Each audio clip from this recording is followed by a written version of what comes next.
أشهد أن لا إله إلا الله।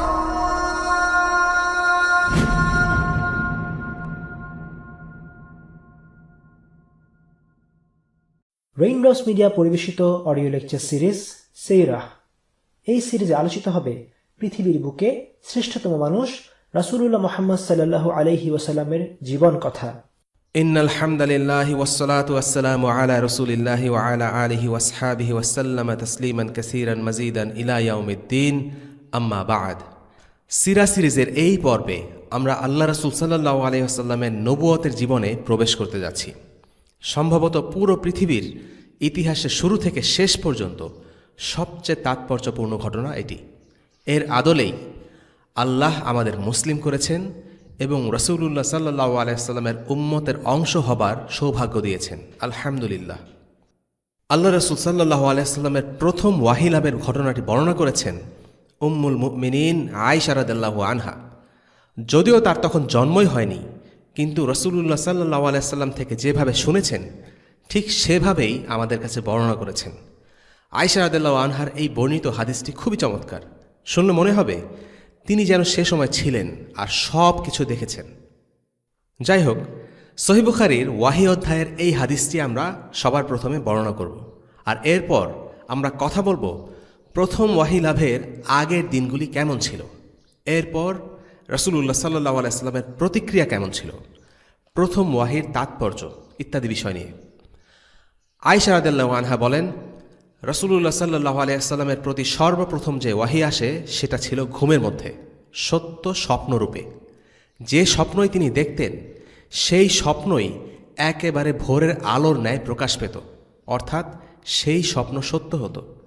এরপর নির্জনতা তার কাছে পছন্দনীয় হয়ে ওঠে এবং তিনি হেরা গুহায় একাকী থাকতে শুরু করেন।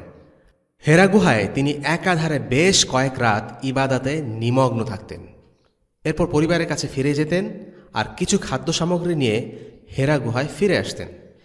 তিনি খাদিজা রাদিয়াল্লাহু আনহার কাছে ফিরে আসতেন আর এসে আবার অনুরূপ সময়ের জন্য কিছু খাদ্য সামগ্রী নিয়ে ফিরে যেতেন। এভাবে চলতে থাকলো। আর একদিন হেরা গুহায় অবস্থানকালে তার কাছে ওয়াহী আসলো।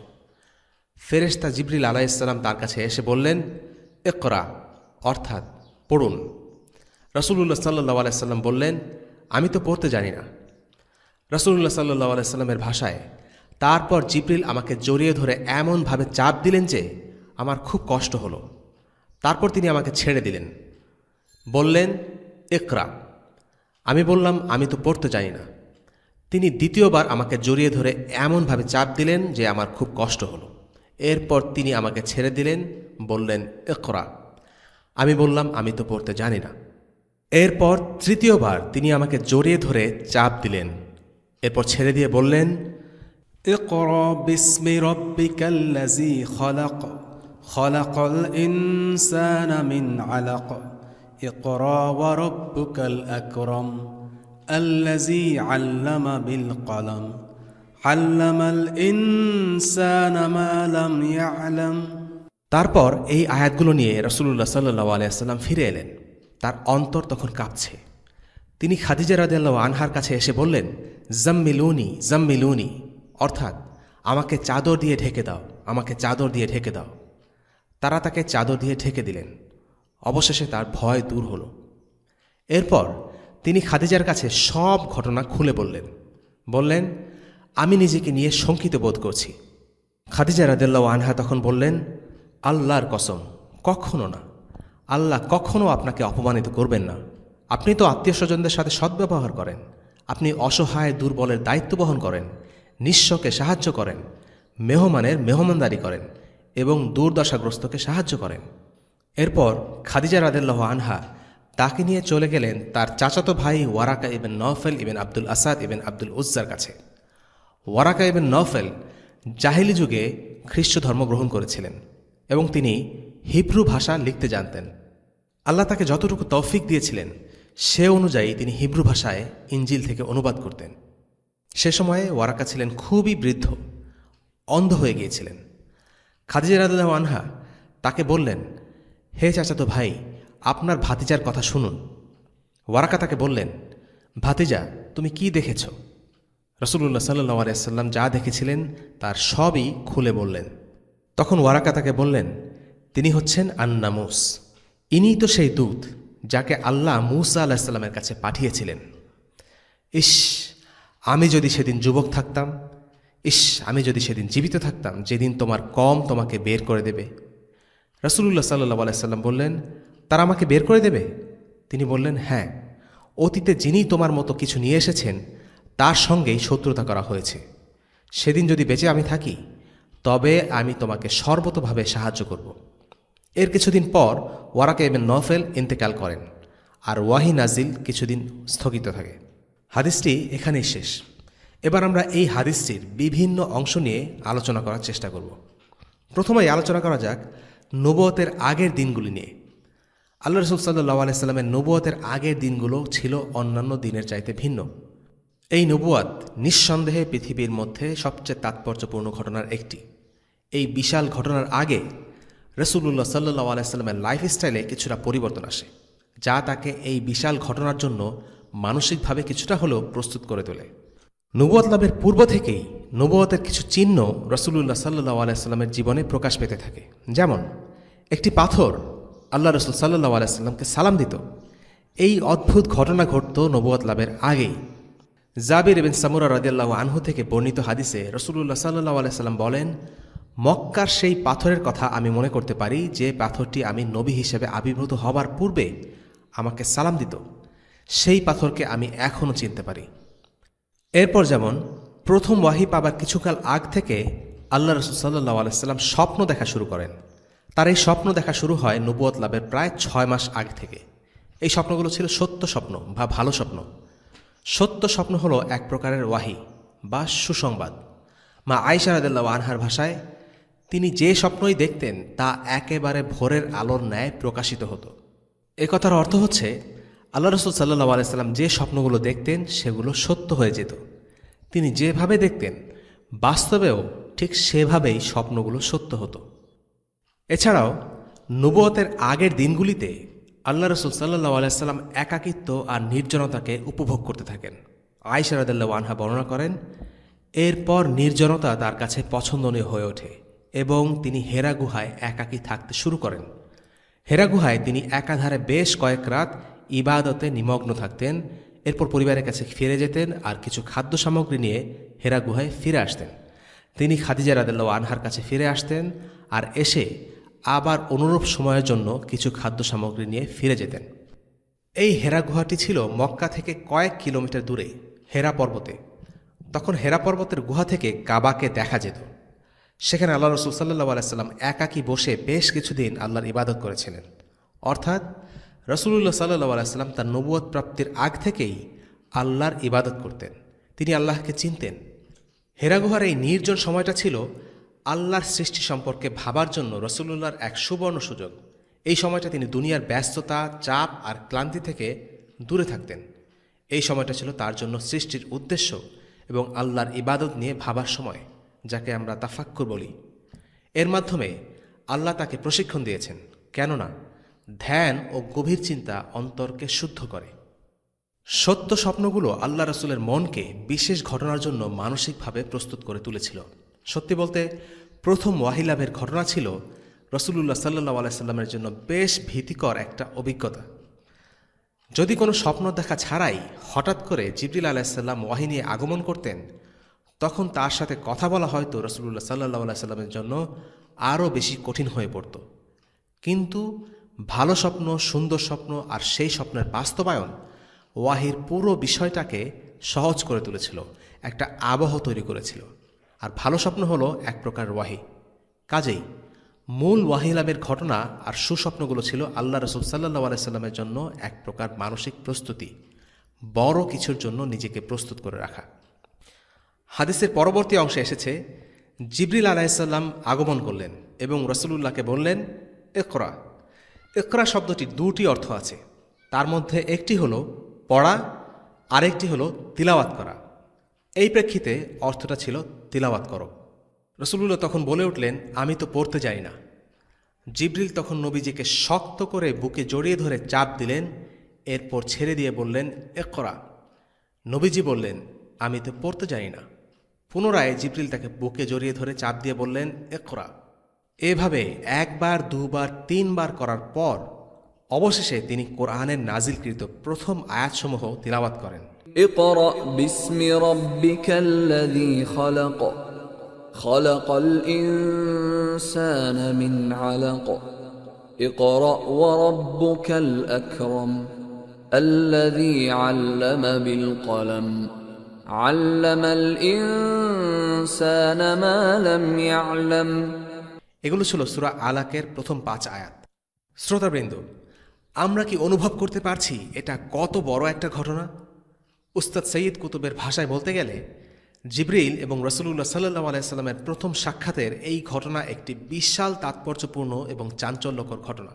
পৃথিবীর পুরো মানব জাতির জীবনে এই ঘটনা কি প্রভাব রেখেছে তা আসলে আমরা খুব কমই অনুধাবন করতে পারি।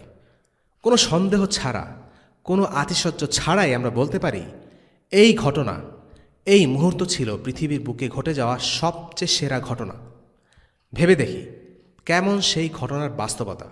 আল্লাহ, যিনি সর্বশক্তিমান, যিনি সৃষ্টি করেছেন যা কিছু অস্তিত্বমান, যিনি সব কিছুর মালিক, যিনি হলেন আর রহমান, তিনি সপ্ত আসমানের ওপর থেকে পৃথিবী নামক একটি গ্রহে, যেটি কিনা সমগ্র বিশ্বজগতের তুলনায় একটি বিন্দু ছাড়া আর কিছুই নয়, সেই পৃথিবী নামক গ্রহে বসবাস করে একটি জাতি, যাকে বলা হয় মানব জাতি। সেই জাতিকে সেই মহান সত্তা সম্মানিত করেছেন। আল্লাহ সুবহানাহু ওয়া তাআলা সেই মানব জাতিকে সম্মানিত করেছেন তাদেরই মধ্য থেকে একজন মানুষকে বাছাই করার মাধ্যমে, যিনি কিনা তার কাছ থেকে ওয়াহী লাভ করবেন, যার কাছে সেই মহান সত্তার পক্ষ থেকে আয়াত নাজিল হবে এবং যিনি পৃথিবীর বুকে মহান আল্লাহর ইচ্ছাকে বাস্তবায়িত করবেন। এই ঘটনায় নবীজির প্রতিক্রিয়া কেমন ছিল? রাসূলুল্লাহ সাল্লাল্লাহু আলাইহি সাল্লাম যখন একাকী নির্জনে শান্ত নিবিষ্ট মনে বসে আছেন, তেমনই এক মুহূর্তে আগমন ঘটেছিল জিবরিলের। জিবরিল রাসূলুল্লাহ সাল্লাল্লাহু আলাইহি সাল্লামের কাছে বিভিন্ন সময়ে বিভিন্ন বেশে এসেছেন। কখনো এসেছেন কুচকুচে কালো কেশ আর ধবধবে শুভ্র পোশাক পরিহিত অবস্থায়, কখনো এসেছেন সাহাবী দিহায়া আল কলবের রূপে। কিন্তু ওয়াহির সেই প্রথম দিনে জিবরিল কোনো মানুষের রূপে নয়, নিজের রূপেই মুহাম্মদ সাল্লাল্লাহু আলাইহি সাল্লামের সামনে নিজেকে প্রকাশ করেন। প্রকাণ্ড সেই সত্তা, আচ্ছন্নকারী আবির্ভাব, কয়েকশো পাখা দিগন্ত ঢেকে ফেলেছে। তাতে শোভা পাচ্ছে নাম না জানা অগণিত মণিমুক্তা আর প্রবাল। আর এই অতিকায় সত্তা এসেই বললেন, ইকরা। এই ঘটনায় নবীজির প্রতিক্রিয়া কেমন ছিল? কেমন ছিল তার মানসিক অবস্থা? জিবরিল যখন তাকে চেপে ধরলেন, কেমন লাগছিল তার? আল্লাহ তাআলা বলেন, ইন্না সানুলকি আলাইকা কওলান সাকিলা। নিঃসন্দেহে আমরা আপনার উপরে চাপাচ্ছি এক গুরুভার বাণী।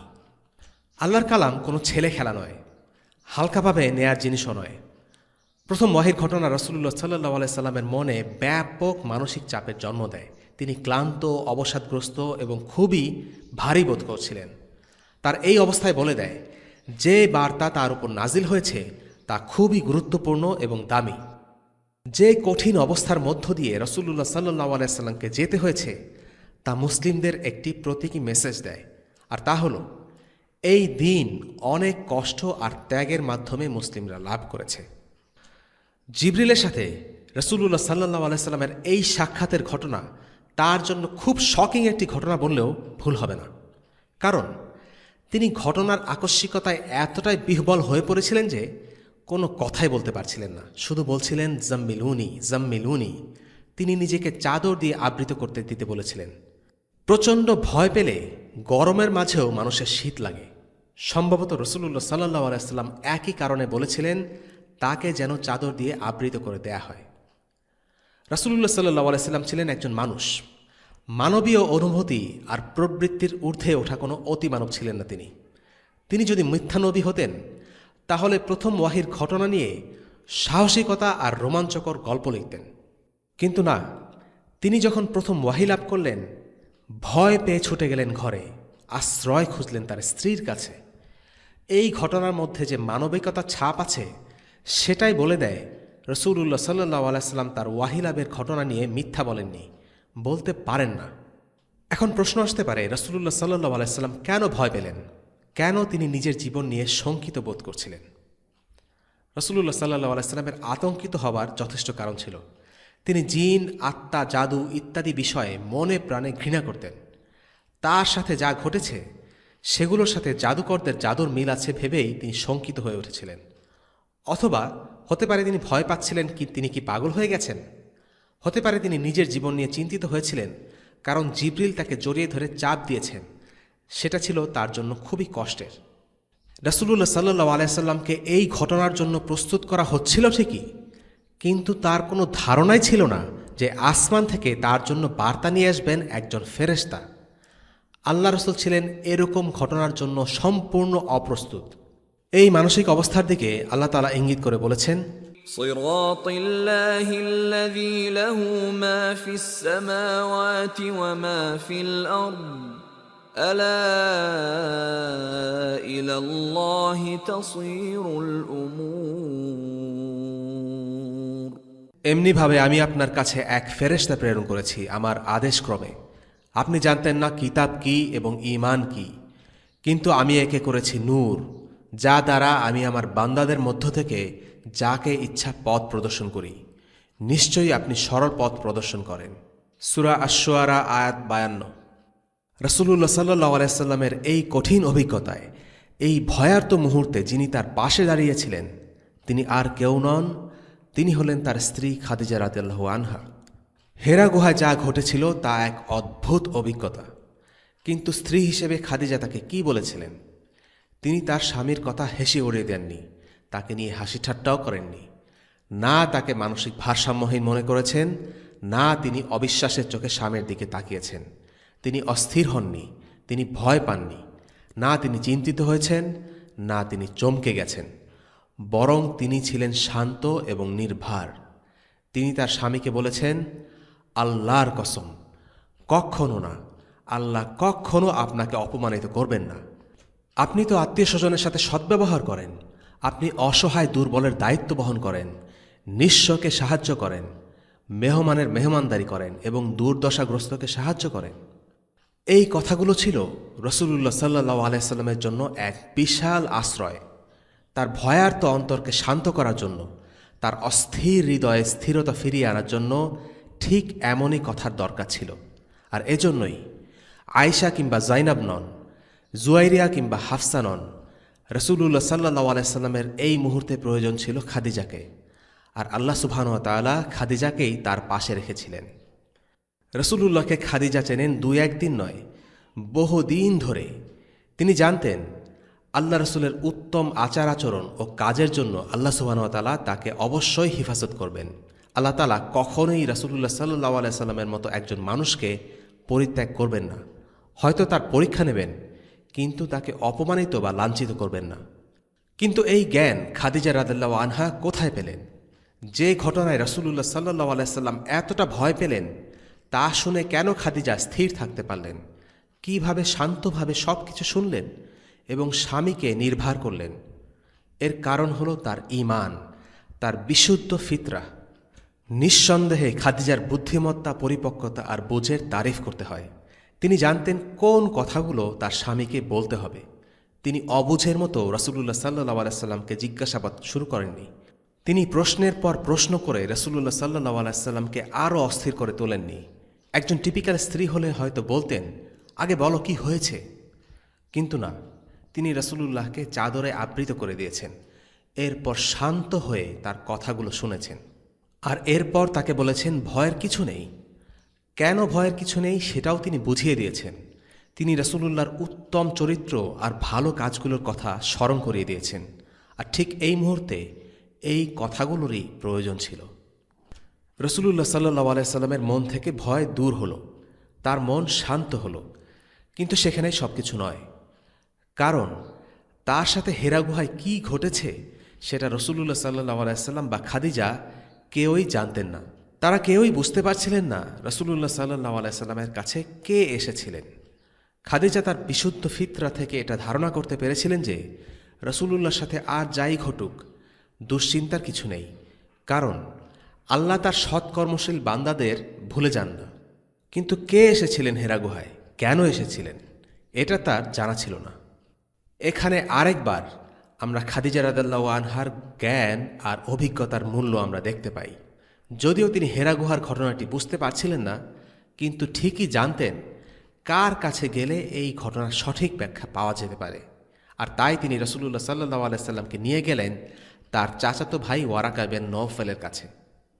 তো কে ছিলেন এই ওয়ারাকা? কেন তার কথা শুনে রাসূলুল্লাহ সাল্লাল্লাহু আলাইহি সাল্লাম অবাক হয়েছিলেন? ওয়ারাকা ইবনে নওফল আইয়ামে জাহিলিয়াতে খ্রিস্ট ধর্মের অনুসারী ছিলেন, কিন্তু তিনি শিক্ষিত লোক ছিলেন। তার কাছে বাইবেলের কিছু পাণ্ডুলিপিও ছিল, সেগুলো থেকে তিনি পড়াশোনা করতেন। খাদিজা যখন তার কাছে মুহাম্মদ সাল্লাল্লাহু আলাইহি সাল্লামের পুরো ঘটনাটা খুলে বললেন, তখন ওয়ারাকা বললেন যিনি এসেছিলেন তিনি হলেন শ্রেষ্ঠ ফেরেশতা জিবরিল আলাইহিস সালাম। এই একই ফেরেশতা মূসা নবীর কাছেও এসেছিলেন। ওয়াহি সম্পর্কে ওয়ারাকার জ্ঞান ছিল, আর তাই হেরা গুহায় ঘটে যাওয়া ঘটনার বিবরণ শুনে তৎক্ষণাৎ তিনি বুঝে যান যে নবীজির কাছে আসলে জিবরিল আলাইহিস সালাম এসেছিলেন। আর তখন যেমনি করে তিনি মূসা আলাইহিস সালামের কাছে ওহী নিয়ে আসেন, ঠিক সেভাবেই রাসূলুল্লাহ সাল্লাল্লাহু আলাইহি সাল্লামের কাছে ওহীসহ আগমন করেছেন। ওয়ারাকা মূসা নবীর সাথে নবীজি সাল্লাল্লাহু আলাইহি সাল্লামের ঘটনার সাদৃশ্য খুঁজে পাচ্ছিলেন। তিনি বুঝতে পেরেছিলেন আল্লাহ রাসূল সাল্লাল্লাহু আলাইহি সাল্লাম নবুয়ত লাভ করেছেন, আর সেটা বুঝতে পেরে বলেছিলেন, ইস, আমি যদি সেই সময় তরুণ থাকতাম যখন তোমার কওম তোমাকে বের করে দেবে। এই কথাটা শুনে রাসূলুল্লাহ যতটা না শঙ্কিত হয়েছিলেন তার থেকে বেশি বিস্মিত হয়েছিলেন। তিনি ভাবছিলেন, আমার গোত্র আমাকে দেশ থেকে বের করে দেবে, এটা কি করে হয়? আমরা গত পর্বে আরবের গোত্রভিত্তিক সমাজ ব্যবস্থা নিয়ে আলোচনা করেছিলাম। সেই সমাজে গোত্রগুলো ছিল বংশ বা পরিবার ভিত্তিক। সে সময় একজন লোককে তার গোত্র থেকে বের করে দেওয়ার মানে হচ্ছে তার পরিবার থেকে বিতাড়িত করা। আর যে সমাজে বংশমর্যাদাই সবকিছু, সেখান থেকে গোত্র থেকে একজন বিতাড়িত করার কথা কেউ ভাবতেও পারে না। মক্কার সামাজিক ঐতিহ্যই ছিল এমন যে কাউকে তার কওম থেকে বের করে দেয়াটা চরম ঘৃণিত কাজ হিসেবে ধরা হতো। গোত্রতান্ত্রিক সেই সমাজে গোত্রভিত্তিক একতাই ছিল মরুভূমিতে চরম ভাবাপন্ন আবহাওয়ায় বেঁচে থাকার একমাত্র হাতিয়ার। আর তাই গোত্রের লোকদের মাঝে বিরাজ করত বিশ্বাসের এক অটুট বন্ধন। রাসূলুল্লাহ সাল্লাল্লাহু আলাইহি ওয়াসাল্লামের অবাক হবার আরও বেশি কারণ ছিল, কারণ রাসূলুল্লাহ সাল্লাল্লাহু আলাইহি ওয়াসাল্লাম ছিলেন একজন সম্মানিত ও প্রশংসিত ব্যক্তি। মক্কার সম্ভ্রান্ত গোত্র বনু হাশিমের সন্তান। তিনি আব্দুল মুত্তালিবের নাতি। না তিনি কখনো কারোর সাথে ঝগড়া করেছেন, না কোনো বিবাদে লিপ্ত হয়েছেন, বরং সবাইকে তিনি সাহায্য করেছেন, আর সবাই তাকে সম্মান করে, পছন্দ করে। তার মতো মানুষকে মক্কা থেকে বের করে দেয়া হবে, এটা চিন্তারও বাইরে। তার জীবনের 40 বছরে তার চরিত্র নিয়ে কোনো দিন কেউ প্রশ্ন তোলেনি। তিনি ছিলেন আল আমিন। এরপর ওয়ারাকা একটি মন্তব্য করেন যা একটি কালজয়ী উক্তি, স্থান কাল পাত্রভেদে এক চিরসত্য বাস্তবতা। তিনি বললেন, যারাই তোমার মতো এই ওহী লাভ করেছে তাদের সবার সাথে লোকেরা বিরোধিতা ও শত্রুতা করেছে, তাদেরকে ঘর ছাড়া করেছে। এই একটি মন্তব্য দ্বারাই ওয়ারাকার অগাধ জ্ঞান সম্পর্কে ধারণা পাওয়া যায়। তিনি ইতিহাস জানতেন, খুব ভালোভাবেই উপলব্ধি করতে পেরেছিলেন যে সত্যের সাথে মিথ্যার সংঘর্ষের পরিণতি কী হতে পারে। তিনি জানতেন তাওহীদ আর কুফরের সংঘাত একটি চিরন্তন বাস্তবতা। তিনি জানতেন যে মুহাম্মদ সাল্লাল্লাহু আলাইহি সাল্লাম যতই প্রশংসার পাত্র হন না কেন, যখনই তিনি মানুষকে ইসলামের দিকে ডাকতে আরম্ভ করবেন তখনই তার সাথে এমনটাই ঘটবে। প্রতিটি নবীর সাথেই এমনটি হয়েছিল। কুফর শক্তি কখনো ইসলামকে মেনে নেয় না, ঠোকাঠুকি হবেই, শত্রুতা আর বিদ্বেষ অনিবার্য। এই বিরোধ শুরু হবে আকীদা বিশ্বাসের এক আদর্শিক ও মনস্তাত্ত্বিক লড়াই দিয়ে, আর শেষ হবে রক্তক্ষয়ী ময়দানের লড়াইয়ে। এটাই হলো তাওহীদ বনাম জাহিলিয়ার যুদ্ধের বাস্তবতা। লূত আলাইহিস সালাম সম্পর্কে আল্লাহ বলেন, فما كان جواب قومه إلا أن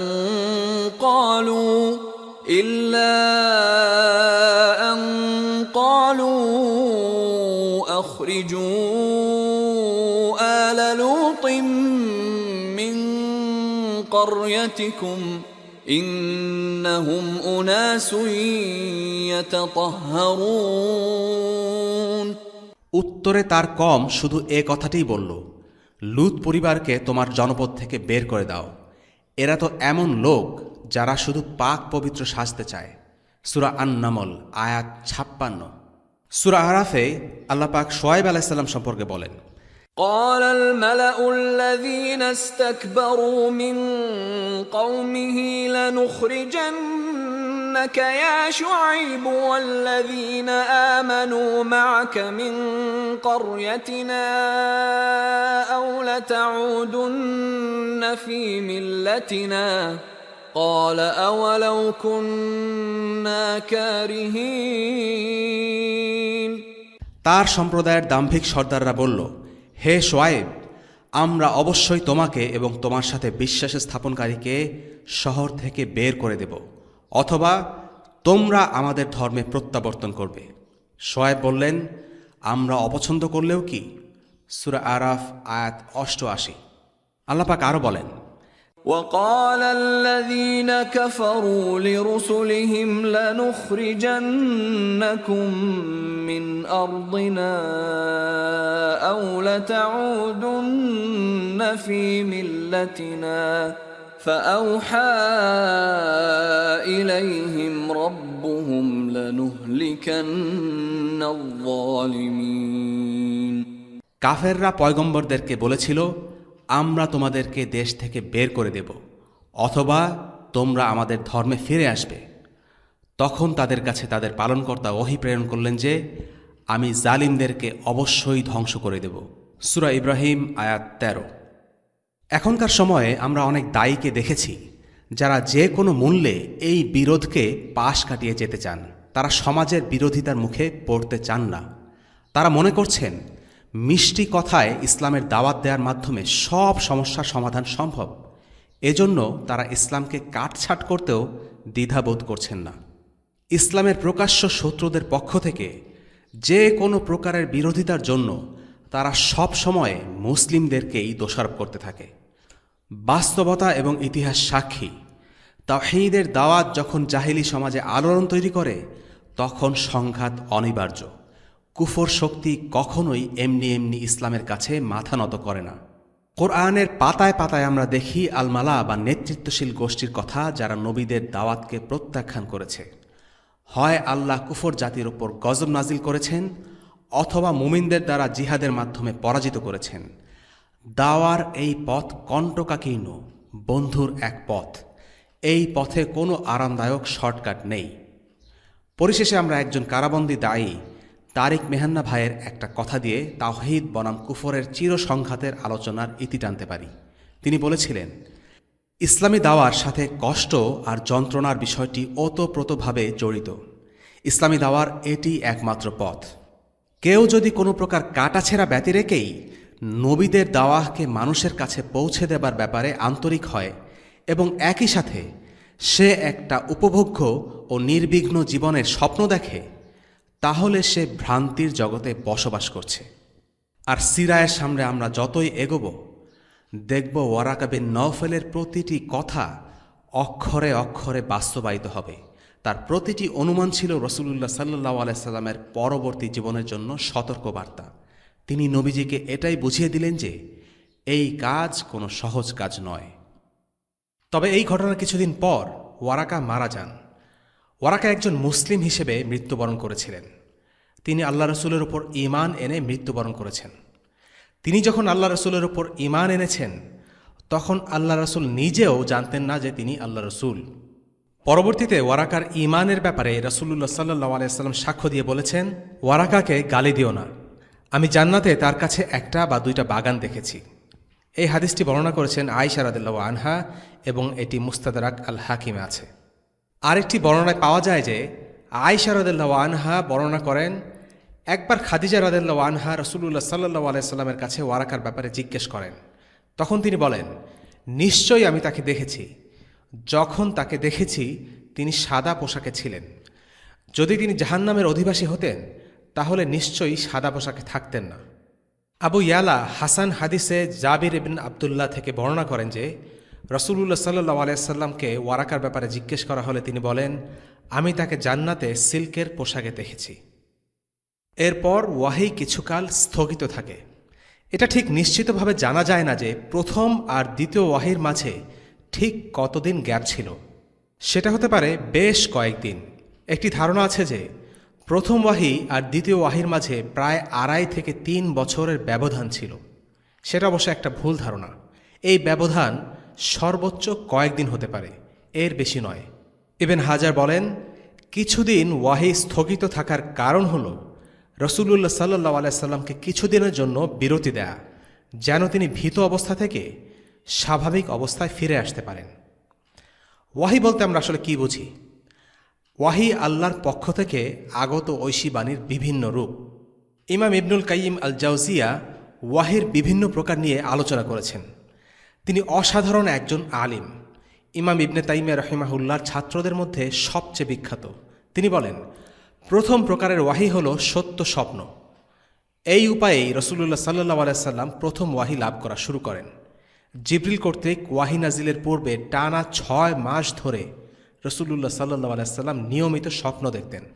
রাতের বেলায় যে স্বপ্ন দেখতেন, পরদিন বেলায় ঠিক সেই স্বপ্ন সত্যি হতো।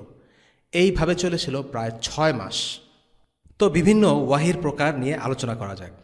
রাসূলুল্লাহ সাল্লাল্লাহু আলাইহি সাল্লাম বলেছেন, যেসব স্বপ্ন সত্য সেগুলো নবুয়াতের 46 ভাগের 1 ভাগ।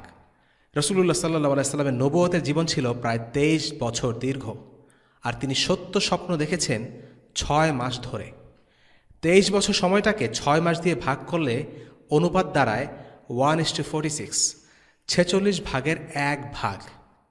তবে স্বপ্ন কেবল নবীরা নন, যে কেউই দেখে থাকে। পার্থক্য হল এই নবীদের স্বপ্ন এক ধরনের ওয়াহি হিসাবে বিবেচিত, অন্যদেরটা তা নয়। সাধারণ মানুষদের দেখা স্বপ্নের ব্যাপারে রাসূলুল্লাহ সাল্লাল্লাহু আলাইহি সাল্লাম 3টি প্রকারভেদ বলেছেন। 1. সত্য স্বপ্ন। এই ধরনের স্বপ্ন সত্যি হয়, অথবা যেই ব্যাখ্যা দেয়া হয় সেই ব্যাখ্যা অনুসারে এই স্বপ্ন সত্যি হয়। আবু কাতাদা রাদিয়াল্লাহু আনহু থেকে বর্ণিত, রাসূলুল্লাহ সাল্লাল্লাহু আলাইহি সাল্লাম বলেছেন, সত্য স্বপ্ন আল্লাহর পক্ষ থেকে, আর খারাপ স্বপ্ন শয়তানের পক্ষ থেকে আসে। 2. শয়তানের পক্ষ থেকে স্বপ্ন। রাসূলুল্লাহ সাল্লাল্লাহু আলাইহি সাল্লাম বলেন, এই স্বপ্ন শয়তানের পক্ষ থেকে এবং সে তোমাদের ক্ষতি করতে চায়। তিনি আরও বলেন, যদি এমন স্বপ্ন দেখো তাহলে আল্লাহর কাছে আশ্রয় প্রার্থনা করো এবং এই স্বপ্নের কথা কাউকে বলবে না, কারণ শয়তান চায় আমরা খারাপ স্বপ্ন দেখে চিন্তিত হয়ে পড়ি আর মানুষকে বলে বেড়াই। রাসূলুল্লাহ সাল্লাল্লাহু আলাইহি সাল্লাম বলেছেন, এসব স্বপ্নের কথা কাউকে না বলতে আর সেগুলো ভুলে যেতে। আবু সাঈদ আল খুদরি রাদিয়াল্লাহু আনহু থেকে বর্ণিত, রাসূলুল্লাহ সাল্লাল্লাহু আলাইহি সাল্লাম বলেছেন, যদি কেউ কোনো একটা স্বপ্ন দেখে যা তার পছন্দ, তাহলে তা আল্লাহর পক্ষ থেকে এবং এর জন্য আল্লাহর শুকরিয়া আদায় করা উচিত এবং অন্যদেরকে বলা উচিত। কিন্তু সে যদি এমন কোনো স্বপ্ন দেখে যা তার পছন্দ নয়, সেটা শয়তানের পক্ষ থেকে এবং এর জন্য আল্লাহর কাছে আশ্রয় প্রার্থনা করা উচিত এবং সেটা কারো কাছে বলা উচিত না, কারণ এটা তার ক্ষতি করতে পারে। 3 নাম্বার, সাধারণ স্বপ্ন। এমন স্বপ্ন যা নিয়ে মানুষ দিনের বেলা ভাবে এবং রাতের বেলায় তার স্বপ্ন দেখতে পায়। এই স্বপ্নগুলো বস্তুত নিজের ভাবনার প্রতিফলন, যা নফস থেকে আসে। 2য় প্রকারের ওয়াহি। এই প্রকার হলো ফেরেশতাদের মাধ্যমে রাসূলুল্লাহ সাল্লাল্লাহু আলাইহি সাল্লামের ওপর ওয়াহি নাজিল হয়, কিন্তু জিবরিল আলাইহিস সালাম সরাসরি রাসূলুল্লাহ সাল্লাল্লাহু আলাইহি সাল্লামের সামনে হাজির হন না। যেমন রাসূলুল্লাহ সাল্লাল্লাহু আলাইহি সাল্লাম বলেন, সেই মহান আত্মা অর্থাৎ জিবরিল আমাকে জানিয়েছেন, নির্দিষ্ট করে রাখা সময়ের আগে কারও মৃত্যু ঘটবে না, তাই আল্লাহকে ভয় করো এবং বিনীতভাবে তার কাছে চাও। অধৈর্য হয়ে আল্লাহর অবাধ্যতার দিকে চলে যেও না। আল্লাহর আনুগত্য করা ছাড়া আল্লাহর নিয়ামত অর্জন করা সম্ভব নয়। 3য় প্রকারের ওয়াহি। এই প্রকারের ওয়াহি নাজিলের সময় ফেরেশতা রাসূলুল্লাহ সাল্লাল্লাহু আলাইহি সাল্লামের সামনে মানুষের আকৃতি নিয়ে হাজির হন। এর উদাহরণ হল হাদিসে জিবরিল। জিবরিল আলাইহিস সালাম মানুষের বেশে এসেছিলেন আর তাকে মুহাম্মদ সাল্লাল্লাহু আলাইহি ওয়াসাল্লাম এবং অন্যরা দেখেছিলেন। 4র্থ প্রকারের ওয়াহি। ফেরেশতা ঘণ্টার মতো শব্দ করে আসতেন। এটাই ছিল সবচেয়ে কঠিন আবির্ভাব। জিবরিল আলাইহিস সালাম যখন রাসূলুল্লাহ সাল্লাল্লাহু আলাইহি সাল্লামকে শক্ত করে চেপে ধরতেন, শীতের দিনেও নবীজি সাল্লাল্লাহু আলাইহি সাল্লামের ঘাম ছুটে যেত। জিবরিল আলাইহিস সালাম তার উপরে উঠে বসতেন, তাই রাসূল অস্বাভাবিক ভার অনুভব করতেন আর সেই সাথে শুনতেন ঘণ্টা বাজার আওয়াজ। সম্ভবত সেটি ছিল জিবরিলের পাখার কম্পনের শব্দ। একটি হাদিসে বর্ণিত আছে, যখন আল্লাহ সুবহানাহু ওয়া তাআলা তার আদেশ প্রেরণ করেন, তখন ফেরেশতারা এতটাই বিনয়াবত হয়ে পড়ে যে তাদের পাখাগুলো কাঁপতে থাকে, আর সেই পাখা কাঁপার শব্দগুলো পাথরের উপর চেইন টেনে নিয়ে যাওয়ার আওয়াজের মতো শোনায়। জিবরিল আলাইহিসসালাম যখন এই রূপে রাসূলুল্লাহ সাল্লাল্লাহু আলাইহি সাল্লামের নিকটে আসতেন, তখন রাসূলুল্লাহ সাল্লাল্লাহু আলাইহি সাল্লামের ওজন বেড়ে যেত। দেখা যেত তিনি উটের উপর বসে আছেন আর জিবরিল এসেছে।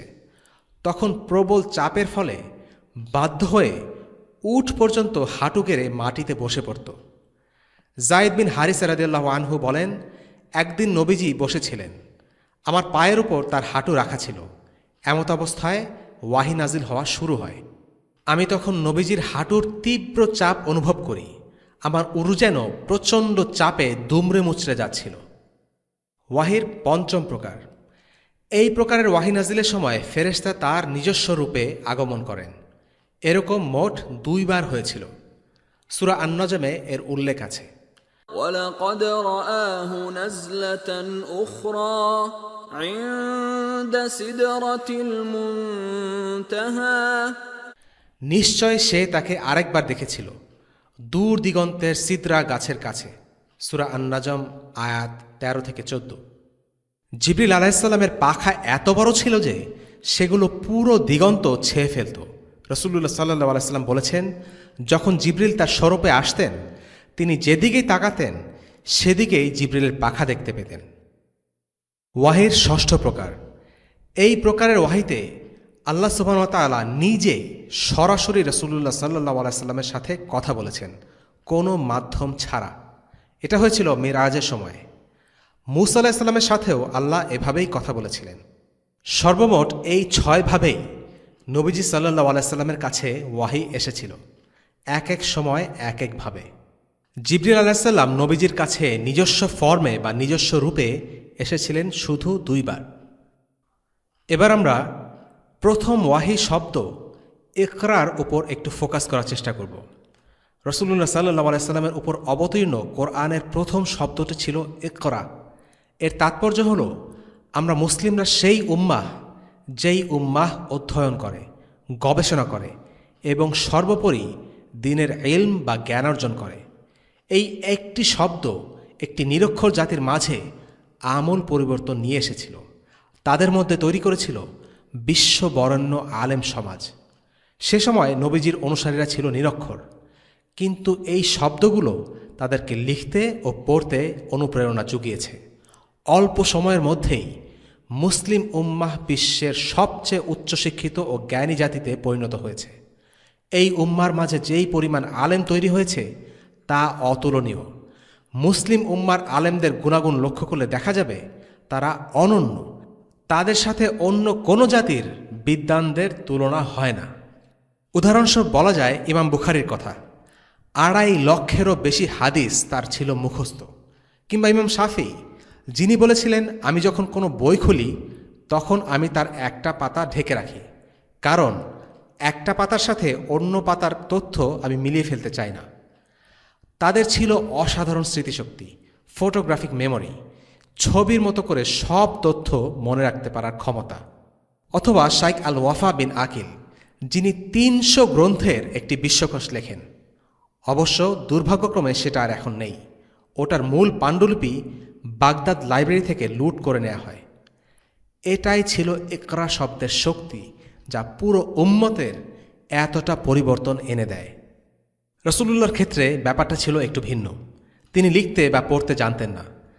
তার কাছে এই শব্দটির মানে ছিল তিলাওয়াত করুন, অর্থাৎ তিলাওয়াত করুন এবং আল্লাহ সুবহানাহু ওয়া তাআলার বাণীর পুনরাবৃত্তি করুন। আল্লাহ আযজা ওয়া জাল তার রাসূলকে নিরক্ষরই রাখতে চেয়েছিলেন। এটি ছিল আল্লাহ তাআলার পক্ষ থেকে নবীজি সাল্লাল্লাহু আলাইহি সাল্লামের জন্য হুকুম। সূরা আনকাবুতে আছে, وَمَا كُنْتَ تَتْلُو مِنْ قَبْلِهِ مِنْ كِتَابٍ وَلَا تَخُطُّهُ بِيَمِينِكَ إِذًا لَارْتَابَ الْمُبْطِلُونَ। এবং আপনি তো এর পূর্বে কোনো কিতাব পাঠ করেননি এবং স্বহস্তে কোনো কিতাব লিখেননি। এরূপ হলে মিথ্যাবাদীরা অবশ্যই আপনার উপর সন্দেহ আরোপ করত। সূরা আনকাবুত আয়াত 48। আল্লাহ তাআলাই বলেছেন যে রাসূলুল্লাহ সাল্লাল্লাহু আলাইহি সাল্লাম কোরআনের আগে কোনো কিতাব পাঠ করেননি। তার মাঝে লেখাপড়ার যোগ্যতা ছিল না, তিনি ছিলেন নিরক্ষর। সাধারণ মুসলিমদের জন্য পড়তে জানাই হচ্ছে জ্ঞান অর্জনের চাবিকাঠি, কিন্তু নবীজির জন্য সত্যি বলতে লিখতে পড়তে পারাটা জরুরি ছিল না। রাসূলুল্লাহ সাল্লাল্লাহু আলাইহি সাল্লাম স্বয়ং জিবরিল থেকে শিক্ষা নিচ্ছিলেন। সরাসরি আল্লাহর কাছ থেকে যিনি জ্ঞান অর্জন করছেন, তার জন্য বই থেকে শেখার মতো আসলে কিছু নেই। আর তাই তার জন্য ইকরা শব্দটির অর্থ হল তিলাওয়াত করুন, কিন্তু উম্মার জন্য এর অর্থ হল পড়ুন। মুসলিমদেরকে লিখতে ও পড়তে শিখতে হবে। নুন ওয়াল কলমি ওয়া মা ইয়াসতুরুন। নুন, কসম কলমের এবং তারা যা লিপিবদ্ধ করে। সূরা কালাম আয়াত 1। যখন আল্লাহ সুবহানাহু ওয়া তাআলা কোনো কিছু নিয়ে শপথ করেন, তার অর্থ হল সেই বিষয়টা অত্যন্ত গুরুত্বপূর্ণ। আল্লাহ কলমের নামে শপথ করেছেন। বদরের যুদ্ধে যুদ্ধবন্দী মুশরিকদের এই মর্মে মুক্তি দেয়া হয়েছিল যে তারা 10 জন মুসলিমকে লিখতে ও পড়তে শেখাবে। এসব থেকে বোঝা যায় ইসলাম জ্ঞান অর্জনের উপর যথেষ্ট গুরুত্ব আরোপ করেছে। এই উম্মাহ জ্ঞান ও পাণ্ডিত্যে পারদর্শী এক উম্মাহ। যদিও দুর্ভাগ্যবশত আজ এই উম্মাহ তার দায়িত্ব পালনে অনেকটাই পিছিয়ে পড়েছে। ইলম অর্জনের ব্যাপারে উম্মার বর্তমান প্রজন্মের এই অনীহা যেন পরবর্তী প্রজন্মে প্রসারিত না হয়, সে ব্যাপারে পদক্ষেপ নেওয়া জরুরি। একবার বাচ্চাদের মধ্যে একটা জরিপ চালানো হয়। বিষয়বস্তু ছিল কারা পড়তে ভালোবাসে আর কারা পড়তে ভালোবাসে না। জরিপের মূল উদ্দেশ্য ছিল বাচ্চাদের লালন পালনের ক্ষেত্রে কোন কোন বিষয়ে তারতম্যের কারণে কিছু বাচ্চা পড়তে ভালোবাসছে আর অন্যরা পড়তে অপছন্দ করছে, সেগুলো খুঁজে বের করা। ফলাফলে দেখা গেল যে শিশুরা পড়তে পছন্দ করে তাদের মাঝে কিছু বৈশিষ্ট্য বিদ্যমান। 1, তাদের বাবা মারাও পড়তে ভালোবাসে। শিশুর বিকাশের প্রথম বছরগুলোই তার অনুকরণ করার সময়। একটা শিশু যখন তার বাবা মাকে বই পড়তে দেখে, তখন তারা পড়তে না জানলেও আপনা আপনি বই বা ম্যাগাজিন নিয়ে খেলা শুরু করে। শিশুরা অনুকরণ প্রিয়। তাই বাড়িতে শিশুদের সামনে পড়ার অভ্যেস গড়ে তোলা হলে তাদের জন্য বই পড়ার দৃষ্টান্ত তৈরি করা সম্ভব। 2, যদি তারা বই পুস্তক সমৃদ্ধ কোনো জায়গায় বেড়ে ওঠে, অর্থাৎ যেখানে প্রচুর বই কিংবা লাইব্রেরি আছে, অর্থাৎ তাদের জন্য বই খুব সহজলভ্য। এসব ক্ষেত্রে বড় হলেও তারা পড়তে ভালোবাসে। 3, তাদের নিজস্ব লাইব্রেরি থাকলে। 4, তাদের বাবা মা যদি তাদেরকে প্রায়ই বইয়ের দোকানে নিয়ে গিয়ে থাকেন। 5, তারা এমন ধরনের শিশু যারা টেলিভিশন খুব কম দেখে কিংবা একেবারেই দেখে না। বাবা মায়েদের জন্য এই তথ্যগুলো অতীব জরুরি। লক্ষণীয় হচ্ছে যে বাচ্চাদের বই পড়ার অভ্যাস বাড়ানোর অর্থ এই নয় যে আজে বাজে গল্পের বই পড়বে বা যা খুশি তাই পড়বে। কিছু বই আছে যেগুলো মানসিক বিকাশের সময় পড়া হলে ক্ষতির কারণ হয়ে দাঁড়াবে।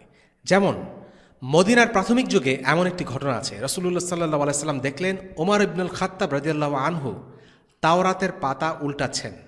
এই দৃশ্য দেখে রাসূলুল্লাহ সাল্লাল্লাহু আলাইহি সাল্লাম চরম রেগে গেলেন এবং ওনার মুখ লাল হয়ে গেল। তিনি ওমর রাদিয়াল্লাহু আনহুকে কঠিনভাবে তিরস্কার করলেন। তবে তাওরাত পড়ার উপর এই নিষেধাজ্ঞা ছিল সাময়িক। মুসলিমরা পরবর্তীতে নিজেদের আদর্শে বলীয়ান হলে এই নিষেধাজ্ঞা তুলে নেওয়া হয়। রাসূলুল্লাহ সাল্লাল্লাহু আলাইহি সাল্লাম বলেছেন, আমি তোমাদেরকে ইতিপূর্বে বনী ইসরায়েলের কিতাব পড়তে নিষেধ করেছিলাম, তবে এখন সেই নিষেধাজ্ঞা তুলে নিচ্ছি। তোমরা এসব গল্পে বিশ্বাসও করবে না, অবিশ্বাসও করবে না। অন্য কথায়, এই সব কিতাবে এমন কিছু কথা আছে যেগুলোর সত্যতা কোরআন বা হাদিস থেকে যাচাই করার কোনো সুযোগ নেই।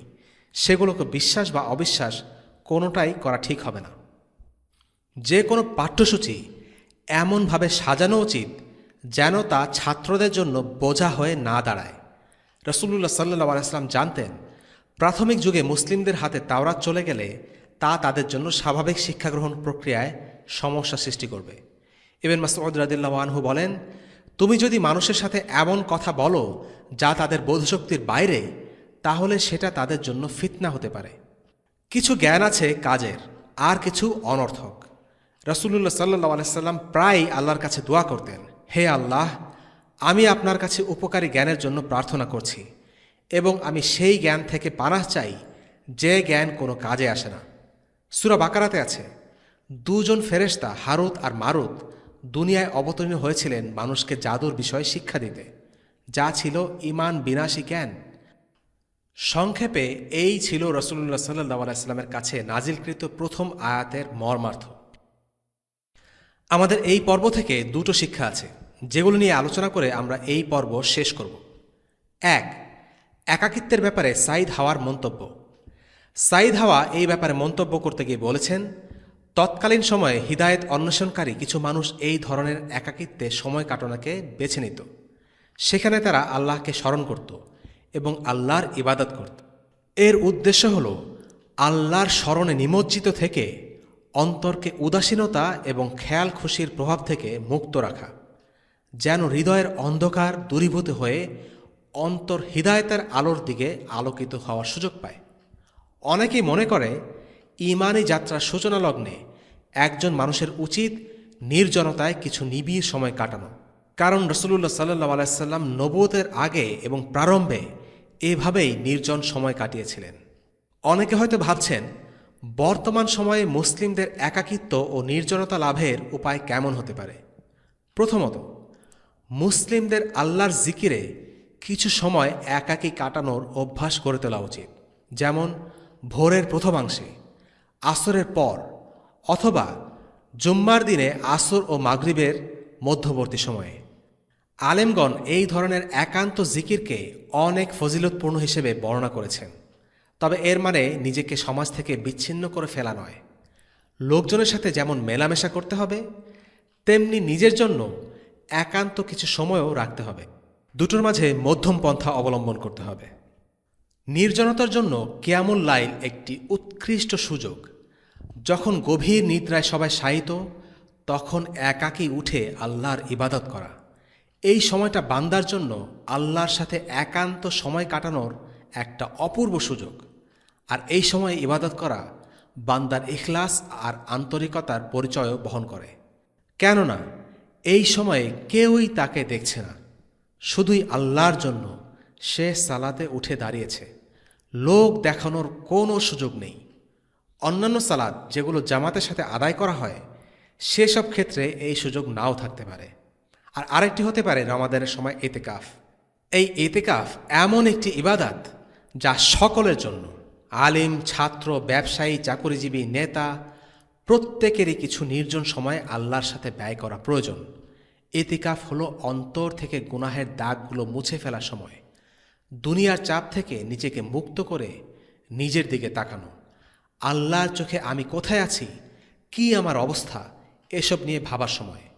এই সময়টা হলো আল্লাহর সাথে সম্পর্ক করার সময়। দ্বিতীয়ত, একজন দায়ীর স্ত্রী কেমন হওয়া উচিত, সে ব্যাপারে আমরা শিক্ষা পাই খাদিজা রাদিয়াল্লাহু আনহার চরিত্র থেকে। যিনি আল্লাহর পথে মানুষকে ডাকেন, তার জীবন আর 10টা মানুষের মতো নয়। তার জীবনের সাথে দুশ্চিন্তা, নিরাপত্তাহীনতা, মানসিক চাপ জড়িয়ে থাকে। একজন দায়ী ব্যক্তির স্ত্রীকে অন্যদের তুলনায় অনেক বেশি সাপোর্টিভ হতে হবে। স্বামীর মানসিক অবস্থার প্রতি যত্নশীল হতে হবে। একজন দায়ীর ওপর অর্পিত যে গুরুদায়িত্ব আছে, তা পালনের জন্য অনেক কিছু ত্যাগ করতে হয়। অঢেল সময়, শ্রম আর সম্পদ ঢেলে দিতে হয় দাওয়ার কাজে। এবং দাওয়াতের দায়িত্ব পালন করতে গিয়ে একজন দায়ীর জীবনে হয়তো পরিবারের পেছনে সময় দেওয়ার ক্ষেত্রে কিছুটা ঘাটতি থাকাই স্বাভাবিক। সেক্ষেত্রে দায়ীর স্ত্রীর উচিত দাওয়াতের গুরুত্ব বোঝা এবং স্বামীর কাজের কদর করা। নিজের অধিকারের ব্যাপারে কিছুটা ছাড় দিয়ে দাওয়াতের কাজে স্বামীকে মানসিকভাবে সাপোর্ট দেওয়াই একজন দায়ীর স্ত্রীর কাছ থেকে কাম্য। রাসূলুল্লাহ সাল্লাল্লাহু আলাইহি ওয়াসাল্লাম বলেন, গোটা দুনিয়াই হলো সম্পদ, আর দুনিয়ার মধ্যে পুণ্যবতী স্ত্রীলোকের চেয়ে অধিক উত্তম কোনো সম্পদ নেই। ওয়াসাল্লাল্লাহু আলা সাইয়্যিদিনা মুহাম্মদ ওয়া আলা আলিহি ওয়াসহাবিহি ওয়াসাল্লাম। আলহামদুলিল্লাহি রাব্বিল আলামিন। আসসালামু আলাইকুম ওয়া রাহমাতুল্লাহি ওয়া বারাকাতুহু। রেইনড্রপস মিডিয়ার অন্যান্য প্রজেক্ট সম্পর্কে জানতে ভিজিট করুন www.raindropsmedia.org অথবা ফেসবুক পেজ www.facebook.com/raindropsmedia অথবা ইউটিউব চ্যানেল www.youtube.com/youtube raindropsmedia.org 2015